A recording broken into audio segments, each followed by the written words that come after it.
शनि वक्री हो रहे हैं 29 जून 2024 को, वक्र अवस्था में रहेंगे ये है कुंभ राशि में 15 नवंबर 2024 तक। तो 29 जून से लेकर 15 नवंबर तक मीन राशि वाले अर्थात पाइसेस के लिए क्या लेकर आएगी शनि।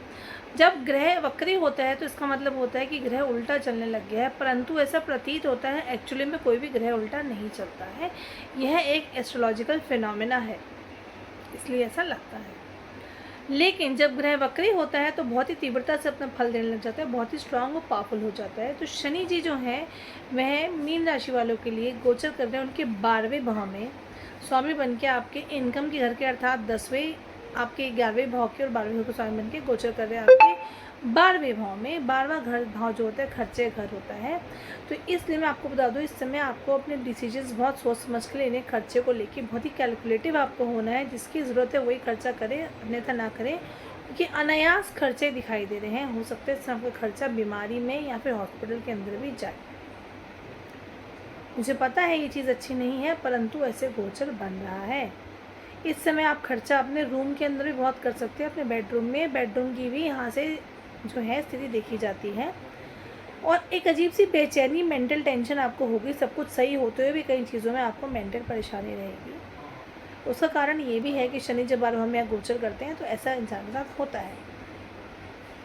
तो इसलिए पहली बात तो खर्चे बहुत सोच समझ के करें, बहुत इंपॉर्टेंट है। अपनी फैमिली पर, अपने खुद के ऊपर कैलकुलेशंस के साथ, तब जाके थोड़ा आपका सही सिचुएशन बन सकती है, क्योंकि अनायास खर्चे तो नज़र आ रहे हैं। स्वास्थ्य को लेकर बेहद ध्यान रखिएगा।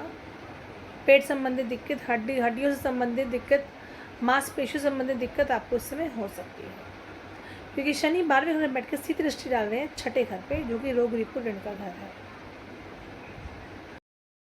तो इसलिए मीन राशि वाले हो सके तो हर 2-3 महीने के अंदर अपना जो है हेल्थ चेकअप करवाते रहें, जिससे कि थोड़ा आप संभल के रहें, आपके ऊपर थोड़ा खर्चा हो, ज़्यादा खर्चा ना हो। जो लोग विदेश में रह रहे हैं वहाँ पे भी उनको डिससेटिस्फेक्शन की भावना जागृत होगी। विद्यार्थियों को भी कंसंट्रेशन की से पढ़ाई में दिक्कत होगी। आपके आसपास जो माहौल है कुछ ऐसा बना हुआ कि आपको नेगेटिविटी महसूस होगी आसपास के लोगों की वजह से।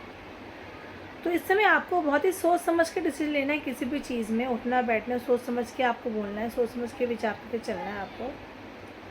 घर में भी कोई बड़ा बुजुर्ग है तो उससे आपकी अनबन हो सकती है, सकता है उनके स्वास्थ्य में गिरावट इस समय आ जाए। मीन राशि वालों को इस समय बेहद ध्यान रखना है अपना, अपने सीक्रेट्स भी किसी के आकर डिस्क्लोज ऐसे नहीं कर देने, सोच समझ के बोलना है। इस समय आपको ऐसा भी लगेगा आप मन की बात किसी से करना चाहते हैं, पर सही पात्र आपको नहीं मिल रहा जिससे आप दिल की बात कर सकें।